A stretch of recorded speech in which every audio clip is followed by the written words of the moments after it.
Kita nak bercerita berkenaan dengan satu lagi program ataupun mungkin juga ini merupakan pada masa sama pesanan yang disampaikan kepada warga wilayah sebenarnya, iaitu program #LightBlue Wilayah Persekutuan yang akan bermula 30 April hingga 3 Mei akan datang nanti, yang mana kita akan nampak kawasan wilayah persekutuan akan dipancarkan dengan warna biru. Betul, bagi orang kata tanda sokongan kita kepada pekerja frontliners kita. Dan tanpa membuang masa, kita bersama temu kita, tak lain tak bukan itu Tan Sri Dato' Anwar Musa, Menteri Wilayah Persekutuan. Assalamualaikum, selamat pagi Tan Sri. Assalamualaikum. Yang juga kebetulan memakai biru. Ya.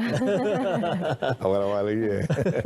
Kerana inilah konsep yang kita ataupun diketengahkan oleh Menteri Kementerian Wilayah Persekutuan, ya, Tan Sri. Kerana kita tahu ini merupakan salah satu perkara yang bukan sahaja melibatkan dari segi pihak yang berwajib, tetapi juga melibatkan masyarakat atau rakyat wilayah itu sendiri, dan melihat suasana mungkin sesuatu yang berlainan untuk waktu malam itu dipenuhi dengan limpahan cahaya biru untuk menunjukkan sokongan kepada frontliner. Sebenarnya mungkin sebahagian daripada kita tak perasan perkara ini bukanlah kita negara ataupun tempat yang pertama melancarkan kempen ini. Sebenarnya dalam bulan Mac di seluruh Amerika Syarikat, daripada Bandar Seattle dan sebagainya, mereka juga telah mempunyai program Light It Blue sebagai suatu menunjukkan dan menzahirkan penghargaan kepada frontliners yang berjuang habis-habisan dalam usaha menghapuskan ataupun menghalang penularan wabak ini. Oleh kerana wabak ini menjadi satu pandemik global, frontliners, bila kita katakan frontliners, bukan hanya negara kita, sebenarnya frontliners itu yang sedang bertarung tu boleh katakan di seluruh dunia sekarang ini. Dan kalau tengok dalam bulan Mac di Amerika melakukan show of appreciation atau menunjukkan tanda penghargaan. Bulan April ini, pada pertengahan bulan April baru-baru ini, yang bulan Mac itu di UK dimulakan, Isle of London dan London Bridge, semua iconic buildings menyalakan lampu biru. Kemudian April disusuli oleh negara Amerika dan beberapa buah negara-negara lain di Europe juga membuat perkara yang sama. Cuma di negara kita, di ibu kota terutamanya dan di wilayah khususnya, kita memilih tarikh Hari Pekerja. Kerana 1 bulan Mei itu adalah Hari Pekerja, dan kita dedikasikan penghargaan Hari Pekerja itu khusus kepada frontliners kita. Sebab itu kita mulakan pada 30 hari bulan, beberapa jam sebelum masuknya 1 hari bulan. Jadi bermula dari sekitar pukul 10, kemudian beberapa jam sampai jam 1. Jam 1 artinya dah masuk 1 hari bulan lah. Jadi dia simboliknya adalah memberi penghargaan kepada warga pekerja dengan special dedication kepada frontliners yang sedang bertugas di seluruh negara dan secara global. Itu asas latar belakangnya. Dan warna biru itu dipilih oleh masyarakat international kerana dia melambangkan warna profession perubatan, warna yang lazimnya dipakai oleh matron, nurses dan sebagainya. Jadi itu merupakan satu gerakan global yang dilaksanakan di kebanyakan negara. Jadi kita juga memperkenalkan kaedah itu. Cuma tinggal lagi banyak juga yang bertanya saya, adakah semua orang nak kena participate? Sebenarnya tidak. Keutamaannya adalah kepada bangunan-bangunan ikonik, struktur-struktur ikonik dalam city. Kerana ini akan dilihat oleh seluruh dunia. Cara kita memberikan appreciation ini akan disiar sama ada oleh saluran-saluran media konvensional dan juga melalui Facebook, melalui individu individual posting dan sebagainya, dan dia merupakan satu gerakan yang bersifat global, menyeluruh.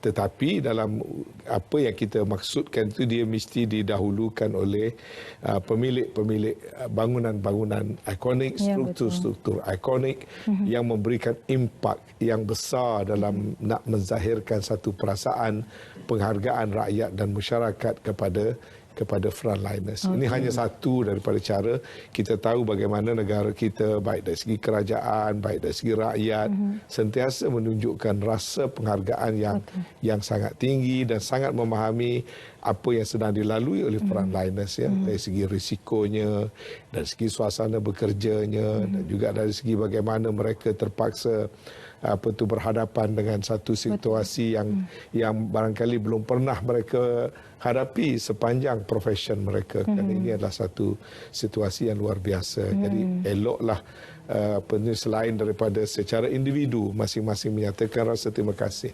kerajaan menzahirkan rasa terima kasih melalui pelbagai kemudahan dan sebagainya, eloklah masyarakat khalayak secara keseluruhannya memberikan penghargaan tersebut. Betul. Dan setakat ini antara bangunan-bangunan yang akan menjadi tumpuan, berapa banyak bangunan yang akan turut bersama? Oh, banyak. Yang telah dilaporkan pada saya, mereka telah memberikan feedback. Kalau Kuala Lumpur ni antara yang termasuk Saloma Link, Wow. yang terbaru, yang akan ada presentation cara mereka sendiri dengan cara yang agak menarik. Of course, the famous Twin Tower kita, Menara One Bandaraya KL sendiri, dan banyaklah. Kebanyakan bangunan-bangunan ikonik di Kuala Lumpur telah pun bersetuju. Ini tidak ada paksaan, sebenarnya hanya satu gesaan sahaja. Terpulanglah kepada mereka, terutama yang ada kemudahan. Kalau baru nak beli, nak pasang, kena belanja, itu saya rasa tak perlu sampai begitu. Tapi bangunan yang sudah ada, kadang-kadang kemudahan tu dah ada, cuma through computer programmingnya tukar warna, ada yang begitu kan. Jadi itu boleh dilakukan, ataupun cuma menambah satu dua lampu untuk suluh warna biru dan sebagainya begitu. Kalau di Putrajaya tu banyak. Putrajaya banyak sebab Putrajaya memang macam City of Lights. Kuala Lumpur sebenarnya Garden City of Lights. Jadi kemudahan itu sudah ada. Jadi beberapa jambatan-jambatan yang ikonik, bangunan PMO, masjid-masjid, ya. Dan saya juga mendapat reaksi yang positif daripada rumah-rumah ibadat, gereja kuil dan juga masjid yang ada kemudahan, mereka akan turut mengambil bahagian. Sesuatu yang agak memberangsangkan, kerana ini bukanlah satu perkara yang saya katakan nak buat besar-besaran secara nasional, kena berbelanja, sebenarnya tidak payah. Just show of appreciation, mengikut keupayaan dan kapasiti masing-masing, dan juga sebagai tanda kita dalam masyarakat global. Kalau di Amerika menghargai frontliners kita, kalau di England melaksanakan program ini untuk menghargai frontliners kita, apa salahnya kita di sini juga menunjukkan appreciation kepada frontliners di seluruh dunia. Signifikannya warna biru ini, Tan Sri, kalau kita lihat macam Tan Sri sebutkan tadi, bukan saja melambangkan mereka yang bekerja dalam bidang kesihatan, tetapi kalau kita lihat biru ini melambangkan kita rasa selamat. Biru itu menunjukkan neutral, ataupun boleh juga kalau boleh kita gambarkan sebagai bebas COVID-19 pada suatunya. Kalau kita lihat juga penyertaannya, bukan saja melibatkan bangunan ikonik di kawasan wilayah persekutuan, mungkin juga minatnya itu ataupun menarik perhatian mereka yang duduk di kawasan perumahan. Mungkin mereka ada perbincangan bersama dengan komuniti perumahan mereka, mengusahakan sesuatu untuk bersama-sama dalam program light itu. Kalau mereka boleh lakukan, baiklah. Sebenarnya memang kita kalau sebut perkataan biru, kita dengar misalnya the Blue Ocean Strategy. The Blue Ocean artinya tidak tercemar, masih fresh, masih segar. Dan juga kalau dalam bidang profession itu kan membersihkan daripada penyakit dan sebagainya. Jadi itu sebabnya tema warna biru, purity. Saya juga diberitahu oleh kawan saya yang beragama Kristen, dia kata di kebanyakan gereja-gereja memang ada warna biru. Katanya kalau di gereja itu warna biru itu ada membawa simbol-simbol yang tertentu, purity dan sebagainya. Jadi itu kebetulan. Jadi tidak mengapa, bukan kita nak associatekan biru itu dengan apa-apa yang khusus kan. Cuma itu satu warna yang telah diterima sebagai dalam masyarakat antarabangsa yang refleks kepada profession yang berkaitan dengan perubatan, dan oleh kerana battle ini, peperangan ini yang Menteri Kesihatan kata mesti menang ini, ada satu battle yang melibatkan orang kata hal-hal yang berkaitan dengan kesihatan. Jadi kalau rukun tetangga nak ambil bahagian, kalau rumah individu itu memang dialu-alukan. Ya. Cat rumah pun tak apa, Widow. Tak payahlah sampai beli cat. Mungkin kawasan tertentu saja. Ya. Dan kita cadangkan itu supaya yang secara formal itu selama 3 hari. Sebenarnya 4 malam, 3 hari 4 malam. Daripada 30 hari bulan, 1, 2 sampai 3 hari bulan, dan timingnya adalah pukul 10 sampai jam 1 pagi. Mengikut keupayaan masing-masing.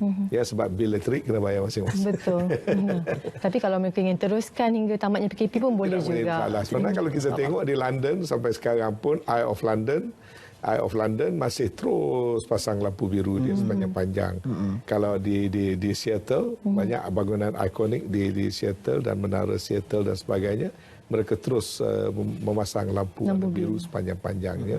Itu terpulanglah kepada pemilik-pemilik bangunan-bangunannya. Pendapat Tan Sri sendiri tentang tahap keberkesanan kesedaran untuk rakyat Malaysia ataupun seluruh Malaysia tentang perjuangan frontliners itu sendiri, bagaimana? Sebenarnya alhamdulillah ya. Saya sendiri yang banyak terlibat, kebetulan epicenter berlakunya penularan itu adalah di wilayah persekutuan di Kuala Lumpur, kawasan yang beberapa red zone pun dalam kawasan kita, dan saya sendiri pun mengendalikan frontliners secara langsung dalam wilayah melalui kita punya Crisis Management Center di bawah Jawatan Kuasa Kerja Keselamatan Wilayah Persekutuan yang saya pengurusikan, yang kita ada mesyuarat tiap-tiap hari di mana bersama kita ada 5,000 frontliners. Jadi kita tahu, misalnya sekarang di saat kita bercakap ini ada 500 nurses dan doctors yang sedang ditempatkan di 6 kemah sekeliling Pasar Borong Kuala Lumpur. Di saat kita bercakap ini, dan mereka sedang menjalankan ujian COVID kepada penduduk di situ yang telah diletakkan di bawah perintah kawalan pergerakan yang diperketatkan, di mana setiap hari 2,000 orang. Di situ saja 2,000 orang sehari. Hari pertama dia dapat capai 2,146 lebih kurang begitu. Mana more than 2,000, ada 500 petugas di situ yang menjalankan ujian ya. Dan pada masa yang sama hanya di satu kawasan yang kita isytiharkan PKP yang diperketatkan tadi, ada beratus-ratus polis daripada Angkatan Tentera, daripada APM, daripada Rela. Macam kalau di kawasan Pasar Borong itu kita dah susun, di mana nak bawa masuk sebab dia orang dah tak boleh keluar dan orang luar tak boleh masuk, tapi kita membekalkan makanan setiap hari ya. Jadi nak mengantar makanan itu, kita tak bolehlah semua orang masuk ataupun volunteers nak masuk, sebab siapa yang masuk ke situ keluar dia kena 14 days quarantine kalau ikut SOP kita. Jadi kita menetapkan orang tertentu saja. Jadi mereka terpaksa masuk, mengenakan PPE yang selengkapnya, ada kaedah-kaedah yang kita dah latih mereka, dan kita macam Rela, APM ni, mereka juga dianggap sebagai satu frontliners yang penting, bukan hanya nurses dan doktor saja ya. Malah bila saya tengok saya khawatir bila saya tengok Rela dan juga APM, mereka pakai PPE itu sekadar cukup, minimum. Jadi bila saya pergi, saya kata tak boleh, jangan ambil, don't take things for granted. Jadi semalam saya sendiri beli dan menyumbangkan secara peribadi 2,000 melalui yayasan saya, 2,000 on top of face mask, dia pakai face shield. Ya, kita bekalkan supaya kesedaran itu mesti ada, supaya mesti ada kalaupun tidak lengkap macam yang bekerja dengan masih yang lain-lain itu sentiasa semua orang. Jadi kalau tanya saya tentang kesedaran rakyat Malaysia sekarang, saya rasakan alhamdulillah keseluruhan rakyat mula sedar. Malah rakyat yang bimbang kalau kata nak buat bazar Ramadan. Ya. Saya itu mengalami satu keadaan di mana saya tersepit bila tiada bazar Ramadan yang konvensional. Saya terfikir macam mana ni nasib 5,000 orang penjaja. Cubalah kita nak buat cara yang memenuhi SOP baru dengan pembersihan tangannya, social distancingnya, tak ada crowd. Lalu kita nak buat secara online misalnya. Yang banyak juga dibuat di negeri-negeri yang lain. Tapi bila datang pada Kuala Lumpur, keadaannya berbeza. Hatta yang nak buat secara drive-thru, secara pack and pick pun Majlis Keselamatan Negara kata tak payah buat sebab bukan cara itu salah, tapi kita tak nak mendorong ramai keluar. Kalau bila dah ada pack and pick atau drive-thru, maka masing-masing cari alasan lah. Dekat nak buka puasa, nak bawa kereta masing-masing nak pergi beli, dekat jalan pun jadi crowded, mungkin tempat mengambil barang pun crowded. Kita nak mengelakkan itu. Dan rakyat menerima dengan baik. Orang ramai menerima dengan baik. Tak ada mereka marah kerana tak buat drive-thru, tak buat dan sebagainya. Itu tanda kalau boleh saya anggapkan sebagai tahap kesedaran rakyat yang sangat tinggi. Malah kalau ada bunyi unsur kita nak relaxkan sikit saja misalnya, rakyat sendiri yang menegur.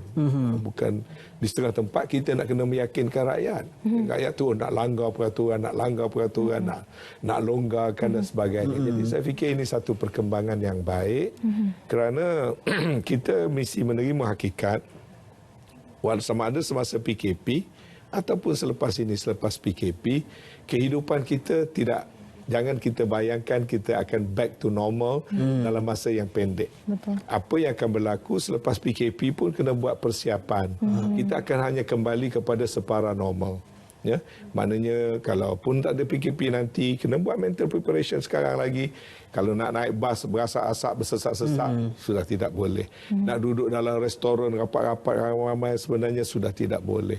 Kalau biasanya kita tidak ada kemudahan-kemudahan membersihkan tangan sepanjang masa, menggunakan hand sanitizer, barangkali hand sanitizer should become a way of life. Semua tempat harus ada, public places harus ada, di restoran-restoran harus ada. Mungkin bandaraya terpaksa perkenalkan kaedah-kaedah menggalakkan public places menyediakan sanitizer. Jadi ini semua tak boleh harap nak kembali pada normal tu, nak balik kampung, nak beraya, nak open house begitu saja. Jadi kita kena terima realiti itu daripada sekarang lagi kita buat persiapan, bukan kerana nak menyusahkan, tapi selagi vaksin tidak ditemui, saya rasa kita akan kembali pun kepada suasana separa normal. Ada orang panggil new normal. Saya panggil separa normal. Tak boleh kembali pada keadaan seperti biasa. Walaupun PKP akan ditamakan pada masa akan datang, kita juga ada perlu fasa recovery. Recovery bukan saja recovery. Sebenarnya pada saya selagi vaksin tidak ditemui, maka kemungkinan berlaku semula itu boleh bila-bila masa saja.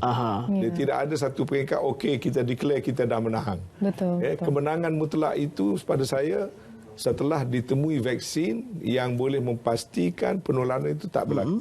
Kalau tidak, selagi tak ada vaksin, pengamalan kita saja ubat yang terbaik. Social distancingnya, personal cleanlinessnya, dan peraturan-peraturan personal discipline, the way we organize. Kita tak boleh nak bayangkan nak balik semula, nak tengok bola berimpun 70,000 orang dalam stadium dan sebagainya. Sekurang-kurangnya kena tunggu. Kena tunggu yang bila sampai satu situasi yang betul-betul normal. That will take some time. Okey. Kalau kita melihat perkara ini di Wilayah Persekutuan, antara perkara yang utama juga. Tapi kita akan sentuh kemudian. Tapi berbalik kepada program Light It Blue, Tan Sri, kita nampak bangunan ikonik ataupun kawasan-kawasan tumpuan awam ini dipancarkan dengan lampu biru. Tetapi sepanjang PKP ini, jangan pula orang ramai keluar bergambar di tempat tersebut kerana kita tak nak itu berlaku. Mungkin antara perkara yang diusahakan oleh pihak Kementerian Wilayah, bagaimana, adakah memuat gambar itu supaya orang ramai pun dapat melihat keindahannya walaupun tidak dapat keluar? Ya, kita ada cadangan dan kita juga pohon kerjasama pihak-pihak, termasuk pihak-pihak broadcasting stations dan sebagainya, ataupun individu yang tinggal berdekatan. Jangan keluar rumah kerana adanya lampu yang berwarna-warni tadi, kerana kita cuba mengaturkan seberapa banyak yang boleh supaya visual itu dapat dikongsikan. Barangkali RTM pun boleh ambil clips yang tertentu dan juga stesen-stesen yang lain. Kemudian dia boleh di-sharekan ya. Kemudian kalau sekiranya mereka juga mempunyai visual tertentu, sama ada di tempat tertentu atau yang mereka create sendiri di rumah ke misalnya, mereka boleh mengambil gambar dan mereka boleh sharekan juga, supaya dia punya impact itu akan menjadi lebih menyeluruh. Kita tahu bukan hanya bagi kita semestinya hadir personally di tempat itu, tetapi melalui sharing dalam di media itu juga adalah satu cara yang paling berkesan sebenarnya. Dan selain daripada iconic buildings, ada papan-papan LED di beberapa tempat. Di sekitar Kuala Lumpur sendiri kita pun ada beratus beribu papan-papan LED yang juga akan mengambil bahagian, dan itu juga dapat boleh kita rakamkan. Kita juga ada lita-lita tertutup seluruh bandar, kita dapat merakamkan, jadi tak ada masalah. Jadi boleh dikongsikan dengan berbagai-bagai cara, dan saya percaya dia menjadi satu momen yang memberi impak. Betul. Menunjukkan terima kasih itu secara yang impactful ya, insyaAllah. Tadi kita ada bercakap tentang keperluan makanan, bekalan makanan sama ada cukup atau tidak. Mungkin Tan Sri mungkin boleh terangkan sikit tentang keadaan. Ada yang mengatakan di sekitar pasar raya Selayang, Pasar Borong Selayang, mereka kurang mendapat bekalan makanan itu sendiri. Bagaimana? Ya, itulah kadang-kadang ya, tapi saya dapat memahami keresahan itu. Kadang-kadang kerana adanya communication breakdown, maka maklumat tak sampai. Jadi kerana kerisauan, keresahan, maka ada yang membuat posting. Baru-baru ini saya dimaklumkan ada satu posting, dia katakan Rohingya yang terlibat di situ, ramai jumlahnya lebih dari 10,000 orang. Dia kata mungkin menghadapi starvation, kebuluran kerana tak ada makanan dan sebagainya. Jadi saya yang tiap-tiap hari berada di situ, melihat keadaan di situ, tidak hanya mendengar laporan dalam bilik mesyuarat, saya pergi tengok di stor makanan, saya panggil orang yang membuat delivery, saya cek sendiri jadual. Dapatlah saya beri jaminan bahawasanya mereka yang terlibat dalam PKPD di Pasar Borong akan mendapat bekalan makanan kesemua sekali, sama ada warga negara dan bukan warga negara. Kita tahu walaupun bukan warga negara itu ramai kat situ ya. Kita ada lebih kurang 3,033 unit kediaman yang terlibat dalam perintah itu. Daripada situ kalau kita kali dengan 5 orang artinya 15,000, 16,000. Daripada jumlah tersebut lebih kurang 1,000 adalah warga tempatan. Maknanya penduduk sekitar 4,000 ke 5,000 adalah warga negara. Sementara yang lagi 2,000 ataupun 10 ke 12,000 penduduk adalah mereka yang bukan warga negara. Kebanyakannya adalah pemegang-pemegang kad UNHCR ya. Jadi walaupun secara prinsip, secara dasar tidak ada bekalan makanan kepada pendatang ataupun kepada bukan warga negara, tetapi kerana kita mengambil kira ini adalah satu tindakan atau keputusan yang kerajaan lakukan untuk menyelamatkan semua orang, maka kita di Command Center dan juga di CMC Wilayah Persekutuan telah ambil inisiatif dengan kerjasama orang ramai yang memberi sumbangan, syarikat dan sebagainya. Saya telah membuka satu akaun di Dewan Bandaraya. Kemudian daripada kutipan itu kita telah membeli stok barang-barang makanan yang cukup untuk warga negara dan juga untuk yang bukan warga negara. Jadi saya nak memaklumkan bahawa sehingga semalam, saya akui hari pertama tu kerana communication breakdown. Bila barang dihantar dulu, beras, minyak dan gandum. Maka dia orang viral, dia kata nak makan apa, beras, minyak dan gandum. Sebenarnya walaupun kita lockdown blok itu, kita benarkan kedai-kedai runcit masih beroperasi di bawah bangunan itu. Kat sana dia banyakkan flat ataupun juga row of shop houses. Jadi beberapa mini market yang kita benarkan buka, sebenarnya mereka masih boleh beli, tidaklah kata lock kemudian langsung putus bekalan. Sebenarnya tidak begitu. Tetapi on top of that, untuk warga negara melalui JKM kita membekalkan barang, tapi delivery itu berperingkat. Jadi bila sampai 3 item tu saja, kata aku bolehlah kita takkan ada beras, minyak dengan gandum apa nak makan. Sebenarnya ada 13 item yang deliverynya terpaksa hantar berperingkat-peringkat. Ada beras, ada minyak, ada gandum, ada sardin, ada teh, ada gula, ada biskut, ada apa lagi barang Maggi dan sebagainya. Sebenarnya ada banyak. Tapi penghantaran berperingkat. Di hari pertama tu masing-masing. Tapi tak mengapalah, saya memahami kerana mereka tak dapat maklumat. Saya dah mengarahkan, saya beritahu pada petugas-petugas, senaraikan apa jenis barang dia akan dapat. Senaraikan tarikh bila kita buat delivery. Dan senaraikan berapa kuantiti.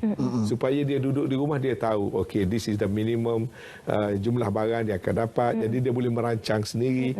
Kecuali barang-barang yang kita tak duga lah. Hari itu, tiba-tiba dia kata dia gas putus. Ada yang perlukan ubat. Ada yang baru bersalin, tiba-tiba dia perlukan susu bayi. Jadi itu yang spesifik. Dan kita faham itu juga sangat penting. Jadi kita dah ambil langkah, setiap blok daripada 6 blok yang kita letakkan bawah PKP, kita sediakan satu designated line. Bila dia memerlukan apa-apa barang yang agak spesifik, termasuk yang lampin ataupun even tuala wanita dan sebagainya, dia boleh make a call. Kalau dia tak ada di kedai di bawah blok dia, kita akan tolong aturkan. Jadi sampai begitu kita buat. Itu untuk warga negara, ya. Dan sekarang ini oleh kerana masuk Ramadan, kita tahu tempoh Ramadan akan berpanjangan, mereka berada di bawah arahan itu, maka kita juga menambah lagi, menerusi sumbangan untuk beri makanan berbuka puasa, makanan sahur. Yang itu berdasar pada sumbangan. Ada pula kata, kenapa setengah dapat, setengah tak dapat? Dapat tak dapat itu dia bergantung pada yang sumbang. Kalau kita ada 5,000, mungkin yang berpuasa yang Islam katalah 3,000. Kalau orang sumbang 1,000 sajalah dapat. Jadi kalau tak dapat tu bukan kerana kerajaan pilih kasih, tak nak bagi, bukan. Kita membenarkan orang menyumbang. Jadi bila ada sumbangan kita hantar seadanya, ya. Itu yang kita lakukan. Tapi basic bekalan makanan untuk warga negara cukup dan akan dihantar 2 kali, ya. Sekali kita hantar cukup untuk seminggu.